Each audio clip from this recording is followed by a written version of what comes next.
आरक्षण का मुद्दा ज्वलंत मुद्दा आज से नहीं, हम 1998 से संघर्षरत हैं।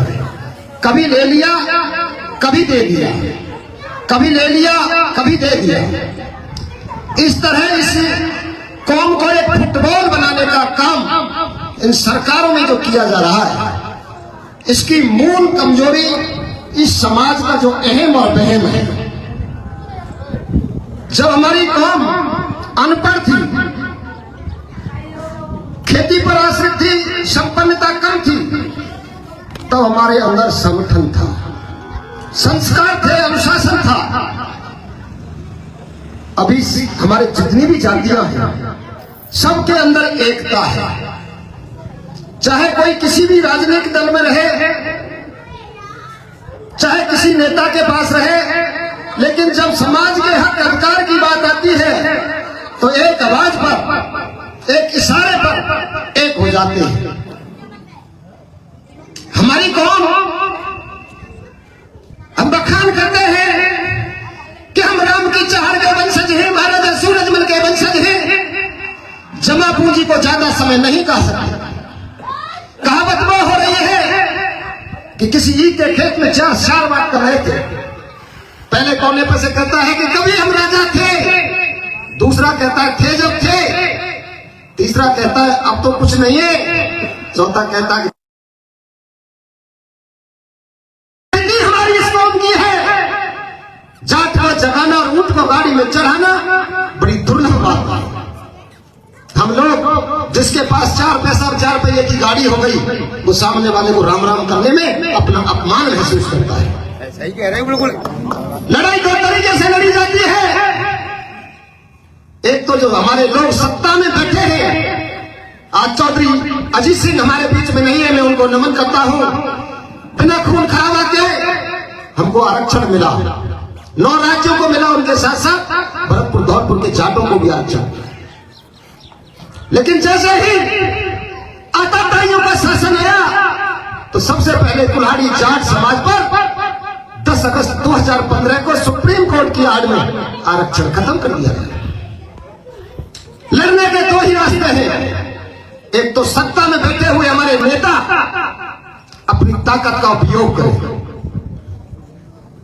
हमें फक्र है, हमें गर्व है, इस चारवाटी की मिट्टी में गड़ी तालियों में पैदा हुए सम्मानीय राजकुमार चाहा दूसरी बार सांसद है। पहली बार रिकॉर्ड वोटों से जिताया, दोबारा पुनः जिताया। और किसी भी संगठन के देश लेवल पर मूल संगठन के बाद अगर कोई दूसरा संगठन होता है तो वो किसान मोर्चा होता है, जो आज किसान मोर्चा के राष्ट्रीय अध्यक्ष है।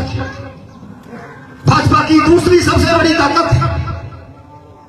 लेकिन ये नेता कौम का सहारा केवल वोट के लिए देते हैं। वोट के लिए चाचा का, ताऊ का, भाई का, भतीजा का, साड़ू का सारे नाते निकालते हैं। आज जब कौम के नौजवानों के साथ, उनके भविष्य के साथ ऐसा घिनौना खेल खेला जा रहा है, वो सत्ता की मलाई चाटने में और नेताओं की जय हिंद और चमचागिरी में लगे हुए। बुजुर्गों ने कहा है कि भैया साथ का और पैसा पास का। भाई वो होता है, मुझे कहने में कोई दिक्कत नहीं, मेरी नातेदारी रिश्तेदारी है। सच्ची बात तो कही जाएगी, नेता में कोई तख्ता नाचे, कोई गेहूं में पानी देने ना आवे। ये सरदारी जो बैठी है, कितना भी बड़ा कोई नेता हो जाए, कितना बड़ा कोई गुंडा हो जाए, कितना भी बड़ा कोई उद्योगपति हो जाए, भाईचारे से बड़ा कोई नहीं हो सकता। हमारी वोट से हमने बनाया है। आज हमारे साथ अन्याय और अत्याचार हो, स्वर्गीय चौधरी अजीत सिंह जी के बेटा भी केंद्र में मिनिस्टर है। कारण है क्या? कारण यह है, मुझे कहने में कोई गुरेज नहीं, कोई दिक्कत नहीं।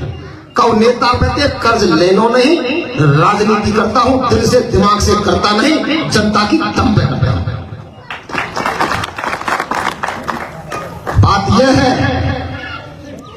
कि एक समय वो भी था चौधरी प्रताप जी, जब दिल्ली जाटों के सहारे से चलती थी। बलराम जाखड़, स्वर्गीय नटवर सिंह, परशुराम मदेवना, शीशराम मौला, जिनके इशारे से दिल्ली चलती थी, चौधरी देवीलाल। हुआ यह है कि जो सेकंड लाइन हमारी तैयार हो रही थी, संघर्ष से जो नेता निकल रहे थे, उनको ये कुचलते रहे। कोई बेटी को आगे लाया, कोई बेटा को आगे लाया, कोई पत्नी को आगे लाया, उनमें काबिलियत नहीं निकली, वो दुनिया से गए, सेकंड लाइन को उठने नहीं दिया। आज हम बिना ग्वालिया की गाय, जैसे हरिया गाय हो जाती है, इस खेत में डंडा खाया, उस खेत में डंडा खाया, हम घर घर पिटते हुए हैं।